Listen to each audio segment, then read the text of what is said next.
There is one warship that has become the internet's favorite punchline. A ship that Western media outlets and self-styled defense analysts have mocked with an almost gleeful cruelty for the better part of a decade. Its name is the Admiral Kuznetsov. You have seen the headlines.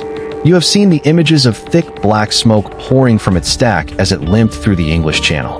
The smoking carrier, they call it. The cursed carrier, they sneer, every time a crane collapses onto its deck or a fire breaks out in dry dock. A floating scrap heap, they declare, from the comfort of their air-conditioned television studios. Every one of those articles, every one of those broadcast segments, serves exactly one purpose. They want you to laugh. They want you to feel comfortable believing that the Russian Navy is a joke, a relic of a bygone era that poses no serious threat to anyone. They want you laughing because they are terrified of what this ship becomes the moment it leaves that dry dock. Today we are not telling the story the West wants you to hear. We are telling the real story of the Admiral Kuznetsov, a story of deep strategic philosophy, of an industrial rebirth against overwhelming odds, and of a weapon being reshaped to strike NATO exactly where it hurts most. We are telling you why the West laughs at the construction process, because it is too afraid to think seriously about the finished product. To understand the truth about the Kuznetsov, you first have to understand the lie. The central lie is the comparison. Western analysts routinely place the Kuznetsov next to an American supercarrier, a Nimitz, or a Ford class, and declare it inferior. That is the equivalent of putting a wolf next to a blue whale and concluding the wolf is a poor swimmer. It is an absurd, intellectually dishonest comparison, because the two vessels were built for entirely different purposes. An American carrier is a tool of imperial power projection. It is a floating American city designed to impose Washington's will on countries on the other side of the planet. It is fundamentally an offensive weapon. The Admiral Kuznetsov was never built for that job. It was designed as what Soviet Doctrine called a heavy aircraft-carrying cruiser. Its mission was never to threaten the shores of America. Its mission was to serve as a protective bastion for Russia's home fleet, particularly the strategic ballistic missile submarines operating in the Barents Sea and the North Atlantic. By design, it is a defensive weapon. It is not a sword thrust outward. It is a shield guarding the vital organs. It was built to clear the skies above Russia's sea lanes of NATO reconnaissance aircraft, submarine hunters, and incoming cruise missiles. That is why, unlike American carriers, it was armed from the very beginning with its own massive long-range Granite anti-ship missiles. It was never merely a floating airfield. It was a fully armed warship capable of defending itself. The West never understood this different philosophy or never wanted to. To them, anything that does not resemble a copy of their own weapons is, by definition, inferior. And so the mockery campaign began, and it continues to this day. Yes, the Kuznetsov had problems. Its propulsion system, built around conventional steam turbines, was complex and maintenance-heavy. It produced that infamous black smoke, a telltale sign of incomplete combustion in its boilers. And yes, its time in dry dock was plagued by setbacks. A crane collapsed onto its deck. A fire broke out. Every one of these incidents was met in the West with triumphant laughter. Look at that, they cried. The Russians cannot even repair a ship. But while they laughed, they missed the crucial question. What exactly are the Russians doing in that Murmansk dry dock? Are they simply rebuilding the same old smoking carrier? Or are they creating something entirely new under the cover of a repair job? The answer is that this is the most extensive and radical modernization ever performed on a carrier of this size. This is not a repair. This is a rebirth. Consider the facts.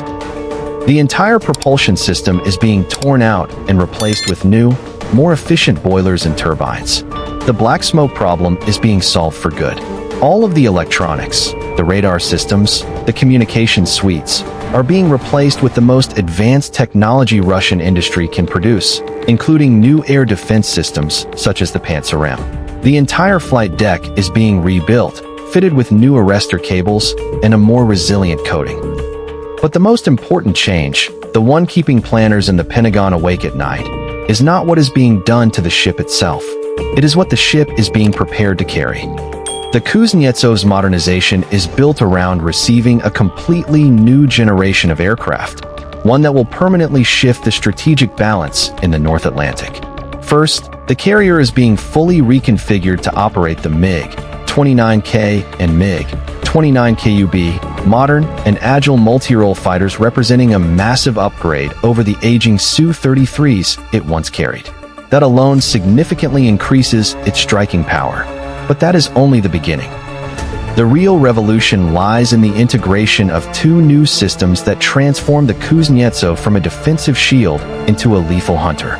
The first is a navalized version of the Su-57, Russia's fifth-generation stealth fighter. It is an open secret that the Russian Navy is developing a carrier variant of this aircraft, and the structural and electronic upgrades underway on the Kuznetsov are the necessary groundwork for it to serve as a command and control platform for these advanced jets. An American supercarrier relies on its escort ships and its AWACS aircraft for airspace surveillance.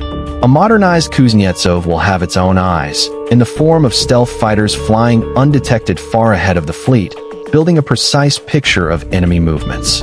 And the second, even more unsettling development, is the integration of the S-70 Okhotnik unmanned combat aircraft, the Hunter. We covered this system in an earlier video. It is a heavy, jet-powered stealth drone designed to fly as a loyal wingman to the Su-57. The combination of a manned stealth fighter and an armed unmanned drone represents the cutting edge of 21st century air combat. Picture the tactical scenario in 2028. The modernized Admiral Kuznetsov is patrolling the Barents Sea. It does not simply launch a squadron of MiG-29Ks for defense. It launches a single Su-57 acting as quarterback. That Su-57 then directs 3 or 4 Okhotnik drones flying hundreds of kilometers ahead. These drones, small and with a minimal radar signature, can locate incoming NATO fleets without being detected themselves. They can identify the position of American carriers and their escorts and relay that data in real time to Russian submarines and land-based hypersonic missile batteries, where they can strike directly. Loaded with anti-ship missiles, these drone swarms can launch coordinated attacks in multiple directions at once, overwhelming NATO shipboard defense systems. Suddenly, the old smoking carrier is no longer just a defensive shield. It has become a mother base, a mobile nest for a swarm of sixth-generation robotic fighters. It becomes a threat NATO currently has no answer for. Their entire anti-carrier strategy is built around attacking the carrier itself. But how do you fight a carrier whose weapons have 1,000-kilometer reach and are carried by drones you cannot even see? And here lies the deepest irony. The West laughs at the difficulties of this modernization, at the fire, at the crane collapse. They see these setbacks as proof of Russian incompetence. What they fail to understand is that these setbacks are proof of Russian determination. Any other nation with a ship this old and this troubled would have scrapped it long ago. That would have been the easy, cheap way out. But Russia is not taking it. Why? Because the Kuznetsov is more than a ship. It is a capability. It is the only vessel that gives Russian pilots the invaluable, decades-deep experience of carrier operations. Scrap the carrier, and that capability dies with it. You cannot simply buy it back. You have to rebuild it across generations of pilots and deck crews. Russia's decision to modernize the Kuznetsov at any cost is not a sign of weakness. It is a sign of a deep strategic understanding of the long-term value of knowledge and experience. It is a commitment to preserving a capability essential to future power projection. What do you think? Is the modernization of the Kuznetsov a sign of strength or a desperate attempt to keep an obsolete weapon alive? Tell us in the comments.